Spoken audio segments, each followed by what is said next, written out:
అమెరికాలో మరోసారి high tension నెలకొంది.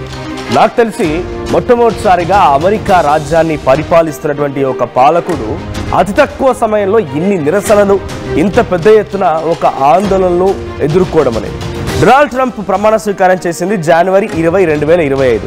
ఎగ్జాక్ట్గా 10 నెలలు కావస్తోంది. 10 నెలల సమయం పూర్తయిన తర్వాత ఆయనకి పదుల సంఖ్యలో, పాతిక సంఖ్యలో ఆయనకి నిరసనలు, వ్యతిరేకతలు వస్తూనే ఉన్నాయి. సో ప్రెసెంట్ నేను చెప్తున్నటువంటి ఈ వార్తలో మరోసారి జనం రోడ్లెక్కారు. ట్రంప్కి షాక్ ఇచ్చారు అక్కడి దేశస్తులు. ట్రంప్ దిగిపోవాలంటూ వాషింగ్టన్లో వారంతా రోడ్లెక్కి నినాదాలు చేస్తూ ఉన్నారు. వైట్ హౌస్ ఎదుట ప్లకార్డులతో నిరసనలు వ్యక్తం చేస్తున్నారు. ట్రంప్ దిగిపోవాలంటూ నిరసనకారుల నినాదాలు, ట్రంప్ ఉన్నటువంటి ఆ వైట్ హౌస్ చుట్టూరా చేసేటువంటి ఆందోళనలు ట్రంప్లో వెన్నులో వణుకులు పుట్టిస్తోంది. ట్రంప్కి వ్యతిరేకంగా ఇంత పెద్ద ఎత్తున ప్రజలు రోడ్లెక్కి నిరసన తెలపడం, ఒక దేశ అధ్యక్షుడికి ఈ స్థాయిలో వ్యతిరేకత ఎదురవడం, ఏకంగా ఆయన ఉండేటువంటి నివాస సమీపంగా కూడా ఈ ఆందోళనలు అమెరికా లాంటి ఒక దేశంలో జరగడం బహుశా ఇదే మొదటిసారి ఉంటుంది. అయితే పాలనా పరంగా ట్రంప్ తీసుకున్న నిర్ణయాలకి వీరంతా కూడా నిరసన వ్యక్తం చేస్తూ ఆందోళన చేపడుతుంది. ఒకసారి ఆ సిచ్యువేషన్లో వాషింగ్టన్ DC దగ్గర వైట్ హౌస్ సమీపంగా ఎటువంటి నినాదాలు నెలకు, ఎటువంటి ప్లకార్డుల ప్రదర్శన కొనసాగుతుంది, ఆ విజువల్ చూద్దాం.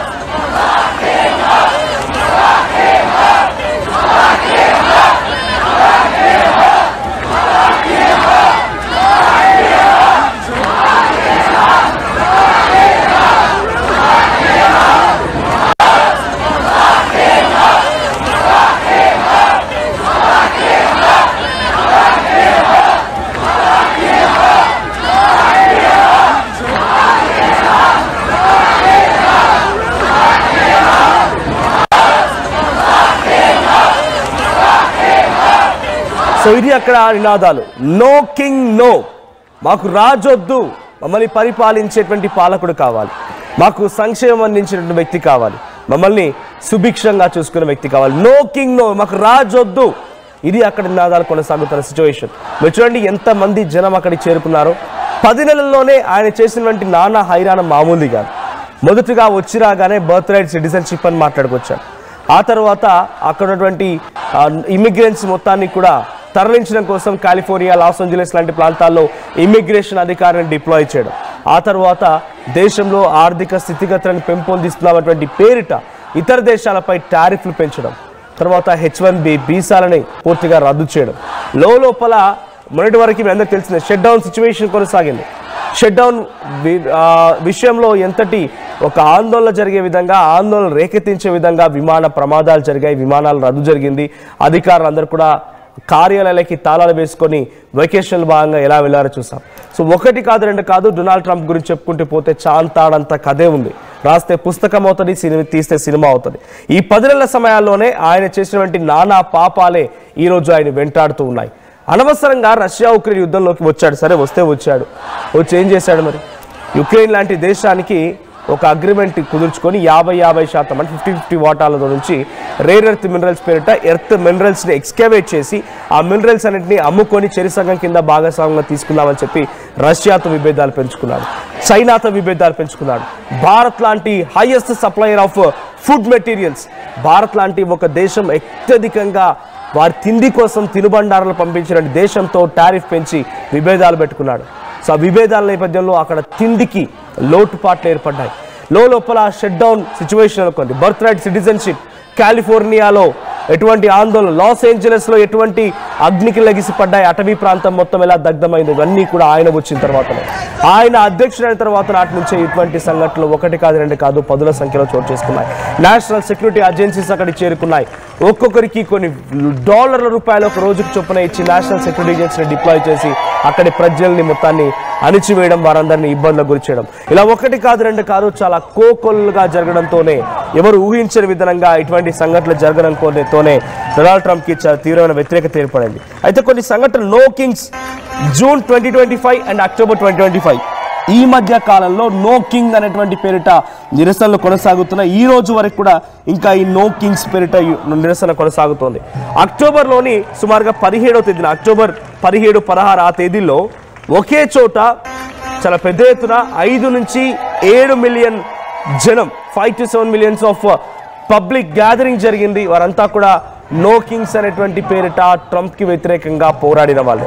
సో డొనాల్డ్ ట్రంప్ గెలిచి 10 నెలలు అవుతోంది. 10 నెలల్లోనే ఆయన ఇన్ని విధ్వంసాలు చేశారంటే ఇంకా ఆయన పదవీ కాలంలో ఎటువంటి మారణ హోమానికి, ఎటువంటి దారుణ కాండకి ఆయన తెరలేపుతారో చూడాలి. సో ప్రెసెంట్ డొనాల్డ్ ట్రంప్ యొక్క వ్యవహార శైలి అక్కడ అంతర్గతంగా దేశాల్ని పెద్ద ఎత్తున అక్కడి ప్రజల్ని నొప్పిస్తోంది. ఆయన తీసుకునే ప్రతి చర్య అక్కడి ప్రజల్లో ఒక భయాందోళన గురి చేస్తోంది. టారిఫ్లు విధించడంతో కూడా అక్కడ లోపల ఆర్థికవేత్తలు కూడా ఇది తప్పు అని తప్పు చెప్పినా కూడా వారిని ఖండిస్తాడు. వారిని సైతం పిచ్చి వాళ్ళు, మూర్ఖులు అంటూ మాట్లాడతాడు. ఆ తర్వాత డొనాల్డ్ ట్రంప్ ఏకంగా టారిఫ్లు పెంచేటువంటి హక్కు నీకు లేదని చెప్పి ఫెడరల్ కోర్టు తేల్చేసిన సుప్రీంకోర్టుకు వెళ్తాడు. సుప్రీంకోర్టులో చుక్కెదురైన నాలాంటి వాడు దేశాన్ని పరిపాలించేటువంటి ఒక నాయకుడికే ఈ విషయాలపైన అధికారం లేదనంటే మరి ఎవరికి ఉంది? నా దేశం సుభిక్షంగా ఉండడం నాకు అక్కర్లేదా అనే రకంగా అనవసరమైనటువంటి రాద్ధాంతాన్ని సృష్టించి కోర్టులను సైతం తప్పుపడతాడు. కోర్టులను కూడా మీరంతా కల్ప్రిట్స్ అని మాట్లాడుతూ ఉంటాడు. సో వేరే దేశాల్లో జరిగిన యుద్ధాలని మొత్తం నేనే ఆపుతానంటాడు. కానీ యుద్ధానికి జరగడానికి కారణమవుతాడు. ఇలా ఒకటి కాదు, రెండు కాదు. డొనాల్డ్ ట్రంప్ గురించి చెప్పుకుంటే ఒక భారతీయుడిగా నేనే ఎన్ని విషయాలు చెప్తున్నానంటే అక్కడ అమెరికాలో ఉన్నటువంటి అమెరికన్ దేశస్తులు ఇంకా ఎన్ని విషయాలు చెప్తారు. లోపల బర్త్ రైట్ సిటిజన్షిప్ అనేటువంటి దాన్ని ఎత్తివేస్తానని చెప్పి భయాందోళన గురి చేసి చాలామంది పిల్లలకి జన్మనిచ్చేటువంటి చివరి దశలో అంటే పురుడు పోసుకోవాల్సిన చివరి నిమిషానికి వచ్చినటువంటి ఆ మహిళలు మొత్తం కూడా సిసెషన్కి వెళ్ళిపోయి అనేక మంది ప్రాణాలు కోల్పోయారు. ఆ తర్వాత ఇమిగ్రేషన్ పేరిట నాన్ ఇమిగ్రెంట్స్ పేరిట వాళ్ళందరినీ కూడా ఇమిగ్రేషన్ అధికారులు డిప్లాయ్ చేసి వారిని పంపించడం. ఇలా ఒకటి కాదు, రెండు కాదు. ఆయన చేసినటువంటి విధ్వంసాలు కోకొల్లుగా ఉండిపోయాయి. అందుకే రాజు మాకొద్దు, రాజుల రాజ్యం మాకొద్దు, రాజుల కాలం మాకొద్దని అమెరికన్ దేశస్తులు మొత్తం కూడా ఆందోళన బాట పట్టి రోడ్లకి నిరసన వ్యక్తం చేస్తున్నారు. డొనాల్డ్ ట్రంప్కి చాలా తక్కువ కాలంలోనే అత్యంత ప్రజా వ్యతిరేకత ఎదుర్కొన్నటువంటి ఒక నాయకుడు. అంతకంటే మునుపు జో బైడెన్ ఉన్నా, అంతకంటే మునుపు ట్రంప్ ఉన్నా, ఆయన కంటే ముందు ఒబామా లాంటి వాళ్ళు ఉన్నా, బుష్లున్నా, ఇంకెవరున్నా కూడా అమెరికా దేశంలో ఇంత తక్కువ కాలంలో ఇంత చాలా దారుణమైనటువంటి వ్యతిరేకత ఎదుర్కొన్నటువంటి వ్యక్తులు ఎవరు లేరు.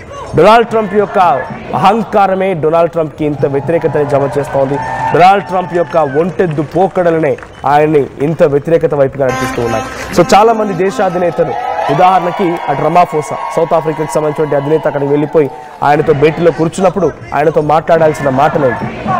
మీ దేశంలో ఏం జరుగుతుందో మా దేశం ఏమి ఇవ్వాలి, ట్రేడ్ ఎలా జరిపించుకుందాం, ఇరు దేశాల మధ్య సఖ్యత ఎలా ఉండాలి, ఈ విషయాలపై మాట్లాడాల్సింది పోయి ఆయన అమెరికా అధ్యక్షుని కాదు ప్రపంచాన్ని శాసించినటువంటి పాలకుడిని అని బహుశా ఆలోచించారో లేకపోతే అటువంటి ఒక మానసిక రుగ్మతతో బాధపడుతున్నారో తెలియదు. కానీ ఆయన రమాఫోస్తో మాట్లాడిన మాటలు ఏంటంటే మీ దేశంలో ఎందుకో తెల్లవాళ్ళని ఇబ్బంది పెడుతున్నామట, ఏంటి సంగతి అని చెప్పి అహంకార ధోరణితో మాట్లాడిన మాటకి అటు రమాఫోసా మాట్లాడిన మాట సమాధానం ఏంటంటే నా దేశంలో సంగతులు నేను తేల్చుకుంటాను, అక్కడ ఏం జరుగుతుందో నాకు స్పష్టత ఉంది, ముందు నీ దేశం గురించి ఆలోచించమని చెంపచెల్లు మనిపించే సమాధానాన్ని ఆ రోజు రమాఫోసా ఇచ్చారు.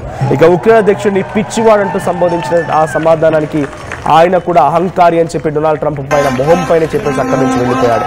ఇక పుతిన్ గురించి అనేక వ్యాఖ్యలు, ఇలా ఒకటి కాదు, రెండు కాదు. ఇతర దేశాలపై తన మాటని, వాణిని, బాణిని వినిపిస్తూ అహంకారాన్ని జులిపిస్తూ అంతర్గతంగా దేశంలో కూడా అనేక వివాదాలకు కారణమవుతున్నారు.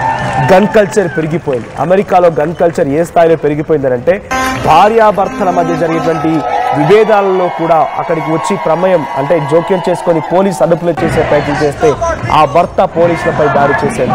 ఒక హోటల్ నిర్వాహకుడు హోటల్లో తన దగ్గర పని వాళ్ళు ఉంటే ఆ పని వాళ్ళని ఆర్డర్ వేస్తే ఆ పనివాడు వచ్చి హోటల్ యజమానిని చంపేంత, రోడ్డుపైకి ఆ మృతదేహానికి సంబంధించినటువంటి తలని తన్నుకుంటూ వచ్చేంత, ఇంతలా గన్ కల్చర్ పెరిగిపోయింది. ఇంతలా ఇన్ఫ్లేషన్ స్టార్ట్ అయిన అమెరికాలో ఒక విధ్వంసం జరుగుతూ ఉంది. అయినా డొనాల్డ్ ట్రంప్ తన వ్యవహార శైలి, తనకున్నటువంటి వ్యతిరేకతని ఏమాత్రం తగ్గించుకోవాలనుకోవడం లేదు, తన అహంకారాన్ని ఏమాత్రం తగ్గించాలనుకోవడం లేదు. ఒకసారి మళ్ళీ ఆ విజువల్ చూసి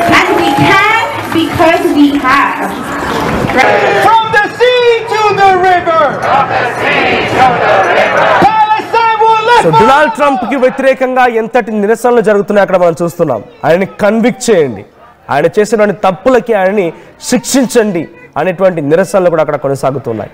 ఇది అక్కడ జరుగుతుంది నిరసనకు సంబంధించి ఆ విజువల్స్. సో ఇక్కడ మొద్దుగా వచ్చి రాగానే ఈ బర్త్ రైట్ సిటిజన్షిప్ గురించి, ఇమ్మిగ్రెంట్స్ గురించి, టారిఫ్ల గురించి మాట్లాడుకొచ్చాడు. ఆ తర్వాత కోర్టులు ఆయన తప్పుపడితే కోర్టులను ఎదిరించాడు. ఇంట్రెస్టింగ్, ఆయన ఒక బిగ్ బిల్ అని తీసుకొచ్చే ప్రయత్నం చేశాడు.